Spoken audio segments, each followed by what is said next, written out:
You have switched sides. You've done so on the basis that the evidence has persuaded you that something is not right. And the answer is, look, you're not going to get punished by us if you come out now and you say, actually, I had it wrong, but don't you dare keep coming after us and then hide this fact that you've become hesitant and you don't know how to file that in your own mind. So that's kind of where I draw the line. If we have to get along with each other. We have to figure out how to do that again. And most people didn't do anything wrong. I'm not drawing that line. And the reason why I'm not drawing that line is because I feel like we have to be charitable and forgiving. And this is the only way we come to unity after this.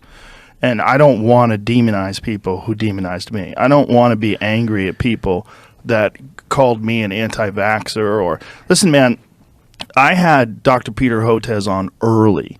I had Michael Osterholm on early, and I had him on again. I mean, I had all these people on early, and the Osterholm podcast freaked so many people out. I did it the very early days of the pandemic, before there was a vaccine, and Osterholm was painting a picture that was absolutely fucking terrifying, and it terrified me, and it made me want to get vaccinated. It made a lot of people looking forward to that vaccine. And when you have this narrative in your mind, and then you see people that are somehow or another the enemy of that narrative in your mind, or a problem in that they're going to cause more problems for you and for other people and for vulnerable people. Even logically, it didn't make sense because the vaccine did stop the virus in its tracks. Why would you be angry at people that don't take it because they're just going to be vulnerable? Why would you be angry? You should be sad. You should be trying to convince them. Like the only way to convince them that works is with love and understanding, and to communicate with them in a way that's going to reach them. If you call people an idiot and a fool or a monster or demonize them and say, laugh when they die. I mean, there was this woman who's a famous food writer who demonized people, and she did it in a way where she was saying that the only good side was that the people that were dying were all these anti-vaxxers, and that somehow or another that was good, that these people that didn't trust the pharmaceutical companies, the companies that have had more criminal punishments, more fines for criminal behavior than virtually any industry that's ever existed, more lying about the adverse effects and the adverse reactions that people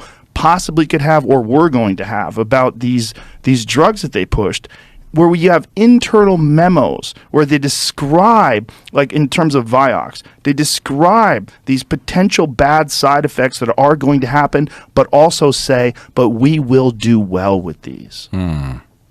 We have those. We have that evidence. Yep. So these people that got duped, I have nothing but love for them. And I think the only way we're going to get out of this is if we forgive them. And people are so hesitant to do that, and they're like, fuck them, fuck this, fuck that. You can't have a society with fuck them. Because we are them. They are us. I could have been one of them. If I wasn't doing this fucking podcast, okay?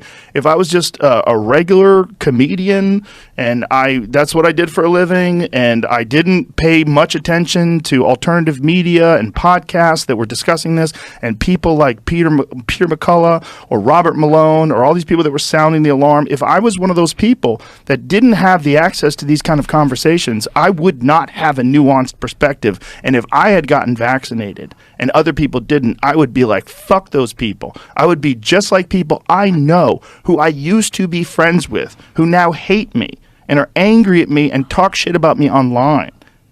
And I forgive them because I would have been like them if I didn't have the access to the kind of conversations that I've had, if I didn't have the kind of mindset that I have, that my personality that is just immune to bullshit. When bullshit hits me, I go, oh, I know what this is. I grew up without a dad, okay? I don't trust people. I think there's a lot of bullshit in the world. You know, I've had people try to do things to me. I've been in dangerous situations. I know people can be sketchy.